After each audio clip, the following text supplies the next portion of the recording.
March Gopal দে জেলাশ্রম রোডের একজন লোক আমাদের কাছে থানাতে এসে একটা কমপ্লেন করে যে ইন্ডিয়ান ব্যাংকে উনি একটা চেক জমা দিয়েছিল এবং চেকটা পাওয়া যাচ্ছে না। পরবর্তী সময় আমরা ম্যাটারটা ইনকোয়ারি করি এবং ব্যাংকের সঙ্গে আমরা কথা বলার পরে টোটাল ওনার টাকা ছিল ৭৯,৫৬০ টাকা। গত ২২ তারিখ ২২/৫/২০২৪ ওনার টাকাটা ব্যাংক কর্তৃপক্ষ ফেরত দিয়ে দিয়েছে, রিটার্ন করে দিয়েছে। ঘটনাটা হয়েছিল ৩১/৩/২০২৫ তারিখ। উনি একটা চেক ইন্ডিয়ান ব্যাংকে জমা করে পরবর্তী সময় জানতে পারে যে ওনার চেকটা ব্যাংক থেকে পাওয়া যাচ্ছে না এবং এই ম্যাটারটি নিয়ে আমাদের কাছে একটা কমপ্লেন করে উনি এবং আমরা তদন্ত নেবে এসআই দীপঙ্কর দেবনাথ ঘটনাটি তদন্ত করার পর ব্যাংকের সঙ্গে ম্যাটারটি নিয়ে টেক আপ করার পর পরবর্তী সময় ব্যাংক ওই টাকাটা তাদেরকে দিয়ে দেয়, পেমেন্ট করে দেয়। পুরো টাকা পেয়েছে।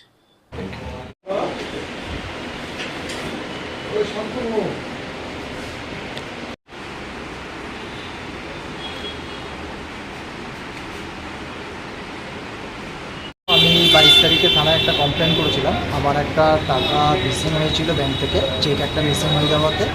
তো আমি থানাতে 22 তারিখে কমপ্লেন করেছিলাম। ব্যাংকের অ্যাসিস্ট্যান্ট ব্রাঞ্চ ম্যানেজার আমায় বলেছিল টাকাটা দেবেন, এখানে থানাতেই উনিও বলে গেছিলেন যে আমার টাকাটা ওনারা ব্যবস্থা করে দেবেন এবং ওনারা খুব সহযোগিতা করেছেন।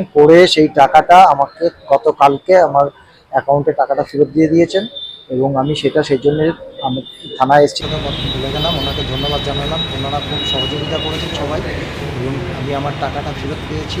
সেটাই হচ্ছে যে ব্যাংকও খুব সহযোগিতা করেছে, থানা থেকেও সহযোগিতা করেছে। কত টাকা ছিল? 560 টাকাটা কালকেই পেয়েছি। কীভাবে মিসিং হয়েছিল? এটা ব্যাংকের থেকে চেকটা চুরি হয়েছিল। তো তারপরে সেটা অন্য আরেকটা ব্যাংকের, পাঞ্জাব ন্যাশনাল ব্যাংকের থেকে এই টাকাটা জমা করেছিল, করে এটা নিকাশ করেছিল। এটা ত্রিপুরা ইস্পাত আমাকে এই চেকটা দিয়েছিল। তো এর আগেও আমি সেটা জানিয়েছিলাম, পত্রিকাতেও উঠেছিল। তো সেই টাকাটা আমি ফেরত পেয়ে গেছি। অনেকেই দেখছি মানে পুলিশের উপর আস্থা হারিয়ে ফেলছে, কিন্তু আপনি কি বলছেন? পুলিশের উপর আস্থা হারানোর তো কথা না, কারণ ওনারা যেভাবে সহযোগিতা করেছেন এবং আমাকে বলেছিলেন যে সমস্ত ব্যবস্থা করবেন, সেই মতো সমস্ত কিছু হয়েছে। আমি টাকা পেয়েছি। পুলিশের আস্থা হারানোর কোনো ব্যাপারই নেই, যথেষ্ট সহজ। আপনার পরিচয়টা? আমার নাম গোপাল দে, আমি জেল রোডে থাকি, 24 jail road, dream sector. Thank you.